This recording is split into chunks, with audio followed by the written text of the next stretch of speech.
Ele é professor, coordenador do MTST e da Frente Povo Sem Medo. Foi candidato do PSOL à presidência da República em 2018 e à Prefeitura de São Paulo no ano passado.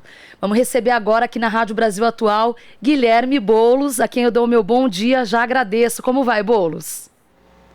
Bom dia, Maria Tereza, tudo bem? Tudo. A você, a todos os ouvintes da Rádio Brasil Atual, a todo mundo que está acompanhando a gente. Obrigada. Bom, temos alguns temas que eu gostaria de falar contigo, mas sem demora quero falar do mais recente. Na semana passada, o PSOL lançou o Gabinete Paralelo de São Paulo, uma plataforma que pretende monitorar as políticas públicas na cidade de São Paulo, na gestão Bruno Covas, identificar problemas e apontar soluções.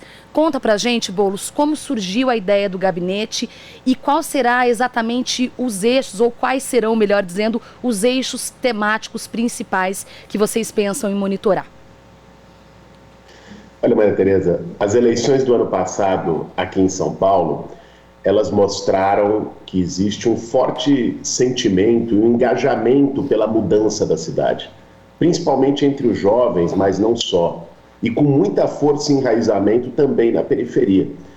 O nosso projeto teve mais de 2 milhões de votos, mais de 40% da população de São Paulo optou pela mudança, deu um grito pela mudança. Nós não ganhamos as eleições. Agora, política não se faz apenas em ano eleitoral. Debate sobre projeto de cidade, projeto de país, não pode ser feito apenas às vésperas de eleição. E por isso a gente achou fundamental traduzir esse sentimento, essa esperança, esse desejo de mudança que se expressou de algum modo nas urnas no ano passado, numa iniciativa permanente, uma iniciativa de fiscalização e monitoramento das políticas públicas na cidade de São Paulo, mas não só, também uma iniciativa de proposta, de apresentação de projeto sobre vários temas. Nós tivemos já nesse primeiro mês de governo Bruno Covas, enfim, algumas atrocidades, né? Começar por essa mais recente, que foram as pedras pontudas debaixo de um viaduto lá no Tatuapé, que não é novidade. Aliás, mais uma vez, saúdo aqui o Padre Júlio pela atitude corajosa, simbólica, de ter ido lá com a sua marreta, dar uma marretada simbólica naquelas pedras para tirá-las.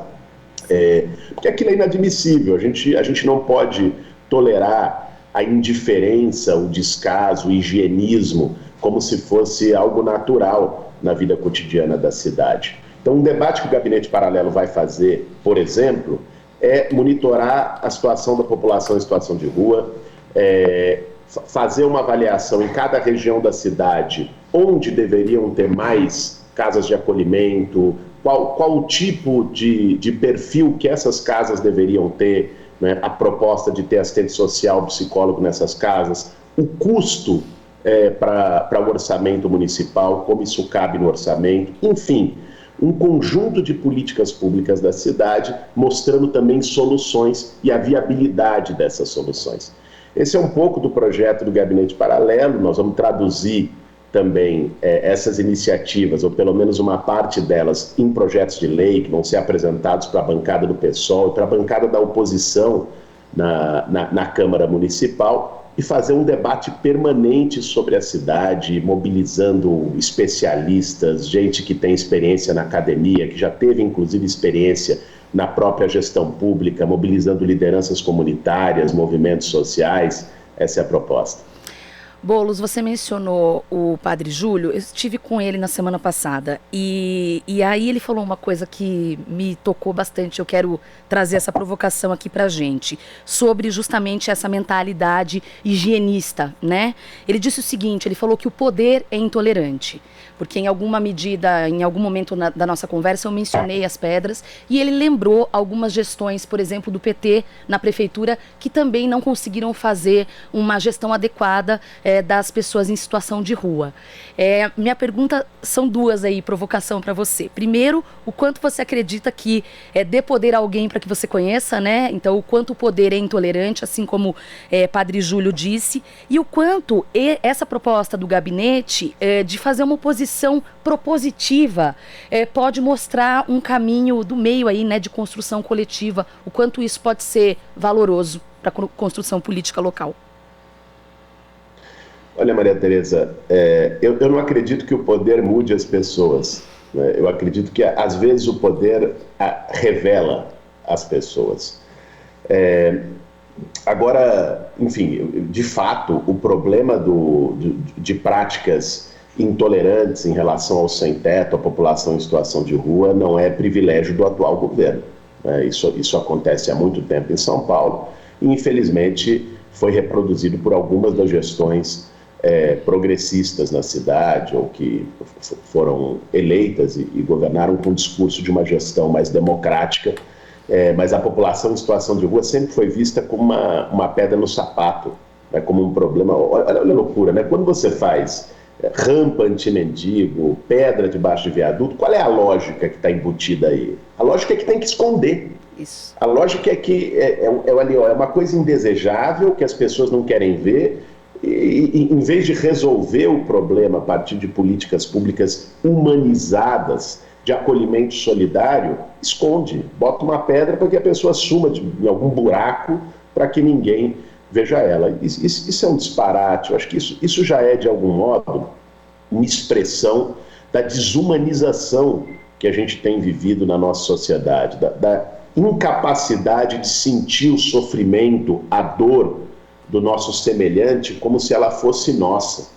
E essa crosta de indiferença que de algum modo a sociedade foi formando e que os governantes foram legitimando ao longo do tempo, ela também foi ajudando a gente a chegar no lugar que a gente chegou hoje, né? Quando a vida do outro para nós é indiferente, quando não existe empatia, quando não existe solidariedade, nós estamos a um passo do discurso do ódio ou do discurso que naturaliza 240 mil mortos no meio de uma pandemia. Começa aí, começa quando a gente olha uma criança no semáforo com fome e fecha o vidro e não consegue enxergar que ali podia estar um filho ou uma filha nossa.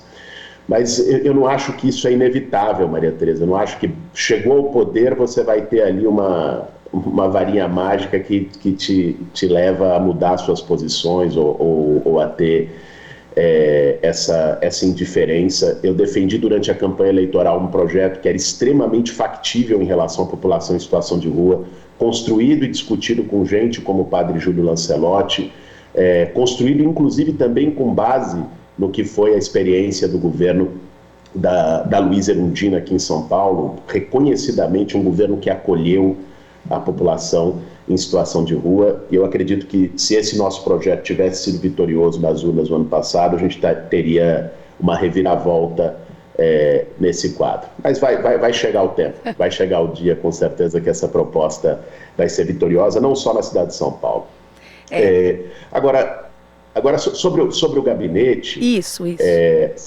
Eu acho assim, tem um espaço de debate político no Brasil todo que está represado, porque aí tem um erro, inclusive, dos próprios partidos de esquerda, que foram se acomodando a essa lógica eleitoral, institucional, e de fazer a política a cada 4 anos. Ir lá no bairro, conversar com as pessoas, escutar, construir iniciativas, debater projetos apenas a cada 4 anos.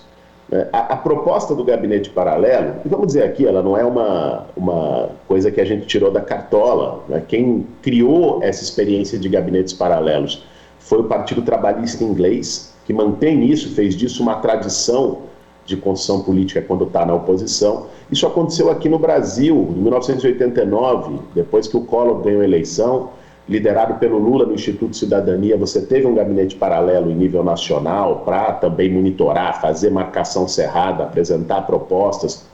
E ele é uma forma de não apenas fazer uma oposição combativa que critique, digo não apenas porque esse tipo de oposição também é necessária, né? Qualquer tipo de oposição propositiva, se ela quer ser oposição também, ela tem que ser combativa. Ela tem que questionar, ela tem que criticar, ela tem que apontar o dedo, ela tem que mobilizar a sociedade. Mas o tipo de oposição que a gente quer fazer também é apontar para a solução, para projeto, para dizer para a sociedade não só que está errado fazer desse jeito, mas dizer como poderia ser diferente e como isto é viável. Porque o que eles tentaram no último período foi deslegitimar o discurso de mudança, deslegitimar o discurso da esquerda como se ele fosse um discurso utópico. Olha que bonitinho esse discurso, parece um ursinho carinhoso. Pena que não é real, que não é viável, que não é factível, que não cabe no orçamento, e todo blá blá blá, que é um blá blá blá mentiroso, que é um blá blá blá enganador, porque as nossas propostas não só são viáveis, possíveis, como também, sobretudo com uma política econômica adequada, cabem muito bem no orçamento. E é isso que a gente vai mostrar com o desenho do Gabinete Paralelo. É até engraçado isso, Boulos, você tá falando, né? Eu tô te ouvindo aqui, é curioso, eu não sou de São Paulo, né? Mas, claro, a cidade me acolheu há 15 anos, né? Eu sou do interior de São Paulo. E algumas regiões do interior são extremamente conservadoras e eu sinto um pouco isso ainda do paulistano. Então, de fato, você mostrar, conseguir construir um projeto que se mostre possível, pode ser mesmo um ponto de virada, porque, de fato, você teve um resultado expressivo nas últimas eleições. No entanto, não ganhou. E aí eu fico lembrando, pensando no meu pai, né? Ele fala, que ele brinca, ele fala assim, parece aquele casamento que não tá indo muito bem, mas é ruim comigo, pior semigo, né? Então as pessoas acabam indo ainda, o paulistano médio, sinto que ele ainda vai no PSDB por causa do lastro que existe, porque existe quase que uma tradição e, de certa forma, um medo de mudança. E aí queria saber o que você acha disso. Com certeza, eu acho que você expressou bem na última frase, existe muito um medo, né? As pessoas acabam sendo levadas para o continuismo do PSDB, não porque isso seja bom, aliás, há um nível de insatisfação, há um nível virou uma apatia em relação às gestões do PSDB em São Paulo. No Estado eles governam há 30 anos. Mas há também um conservadorismo no sentido do medo do novo, do medo de mudança. Eu enfrentei isso de forma direta na eleição. Mas quando a gente vai começando a quebrar preconceitos, Maria Tereza, vai apontando de que, olha, isso que estão vendendo para você como... na campanha, o dito preferido dos meus adversários da máquina do PSDB era me chamar de extremista, de radical. E quando a gente foi começando a mostrar para a sociedade que não era isso, foi abrindo portas. Nós tivemos um problema muito sério nessa eleição, que nós tivemos o segundo turno mais curto da história eleitoral brasileira, por causa da pandemia. Sim. Foi um segundo turno de menos de 2 semanas. Então, por exemplo, o programa eleitoral no segundo turno, que foi quando o jogo ficou igual, quando teve tempo de TV igual, eu tive 8 programas eleitorais. É muito pouco. A gente teve condição de começar a fazer a mensagem chegar para as pessoas, mas não deu tempo suficiente de fazer essa quebra completa. Onde a gente conseguiu chegar bem, fazer o nosso projeto ser compreendido, engajar e mobilizar, foi na juventude. Eu tive 65% dos votos dos jovens com menos de 25 anos na cidade de São Paulo, segundo a pesquisa do Datafolha da véspera da eleição, porque a juventude está mais conectada nas redes sociais. E nas redes sociais, o jogo era mais parelho, né? Você podia chegar de forma mais igual. Enquanto que na televisão, no primeiro turno, eu tinha 17 segundos, o Bruno Covas tinha quase 4 minutos. E o jogo da máquina é muito pesado, isso ainda pesa muito, não só em São Paulo, no processo eleitoral brasileiro como um todo. Ter a máquina na mão faz muita diferença. Vou te dar um exemplo do que foi o episódio das creches conveniadas na cidade, que, aliás, conforme a denúncia que eu fiz durante o processo eleitoral, agora estão sendo investigadas pela Polícia Federal. Teve investigação da PF, a operação da PF, por desvio de recursos das creches conveniadas em São Paulo. Eu não fiz essa generalização, não são todos os convênios e todas as entidades parceiras da prefeitura que estão envolvidas com isso, mas fiz um questionamento. O que eles fizeram? Usaram a máquina, pegaram o secretário de Educação, reuniu com as creches conveniadas e mandaram mensagens para, são o quê? Entre 500, 600 mil, entre pais e mães, de alunos da creche conveniada de São Paulo, para dizer que eu iria fechar as creches, né, que o filho deles ia ficar sem creche. Então, assim, o uso da máquina foi violentíssimo aqui em São Paulo, mas eu não sou daqueles de ficar chorando leite derramado. Por isso que nós estamos organizando o gabinete paralelo, estamos olhando para frente. Eu acho que tem um espaço enorme de disputa, não só em São Paulo, mas no Brasil. Tem um espaço enorme de disputa na sociedade brasileira para um projeto de combate à desigualdade social, para um projeto baseado numa ética mais solidária, para um projeto coletivo, para um projeto que engaje as pessoas numa política que seja feita com P maiúsculo novamente. E para a gente concluir, infelizmente, que eu queria ficar falando contigo mais um tempão, Boulos, mas é importante, eu não posso deixar de perguntar sobre a tal da Frente Ampla, tão discutida no meio progressista, entre os partidos de esquerda, bom, que já se dividiu, né? PT é ainda, claro, o maior partido de esquerda do Brasil, isso aí a gente não tem nem discussão, só que existe uma discordância interna. Eu tive a oportunidade de conversar com o ex-ministro Tarso Genro e depois também com o ex-ministro e ex-prefeito Fernando Haddad aqui nesse espaço. E a gente mencionou um pouco sobre a Frente Ampla e eles disseram, em comum acordo ali, né, os dois numa linha muito parecida de que o que importa é a gente pensar num projeto para derrotar Jair Bolsonaro. Ambos disseram isso. O ex-presidente Lula, até pelo jeitão dele, ele já se mostrou refratário a essa ideia. Tanto é que lançou, não sei se de maneira midiática ou não, mas já meio que pré-lançou Fernando Haddad a candidatura para as eleições de 2022, né, considerando aí uma disputa. O Haddad, aqui nesse espaço, disse que a eleição de 2022 tem que ser pensada do segundo turno para o primeiro. E que não importa qual seria o oponente de Bolsonaro, os partidos ditos progressistas do espectro da esquerda teriam que então apoiar esse candidato. Onde você se localiza nesse lugar desse debate da Frente Ampla? É possível encontrar consenso onde?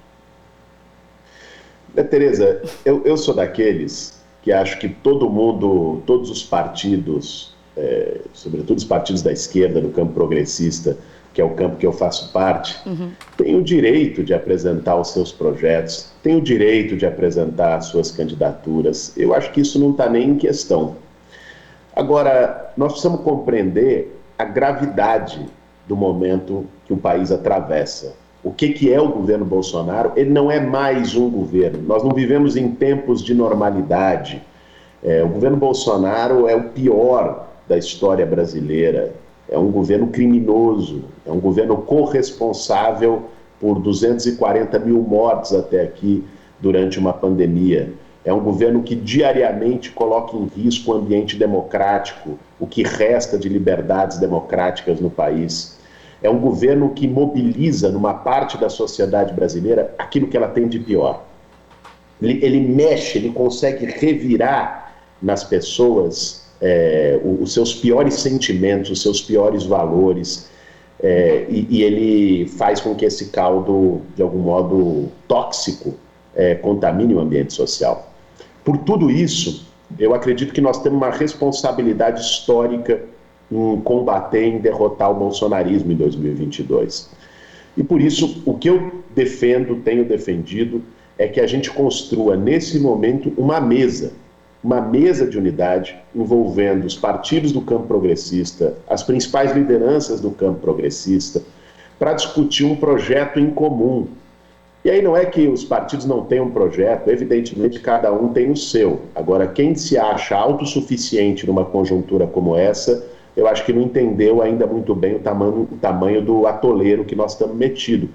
O esforço que nós temos que fazer é de construir um projeto em comum, que é possível um programa mínimo, um programa de reconstrução nacional, um programa do Brasil pós-Bolsonaro, né? E tentar, a partir disso, ver inclusive a possibilidade de critérios e de um método para definir uma candidatura em comum do nosso campo. Acho que isso é o desejável, esse é o esforço compatível com o entendimento da gravidade da situação histórica que a gente vive com Jair Bolsonaro. Eu tenho trabalhado por isso, vou continuar. trabalhando por isso. Tá certo. Guilherme Boulos, coordenador do MTST, da Frente Povo Sem Medo. Boulos, muito obrigada pela participação, um ótimo dia e até uma próxima oportunidade. Eu que agradeço, Maria Tereza. Um ótimo dia para você e para todo mundo que está acompanhando a gente. Abração. Abraço. Você está ouvindo Jornal Brasil Atual. As notícias que os outros não dão.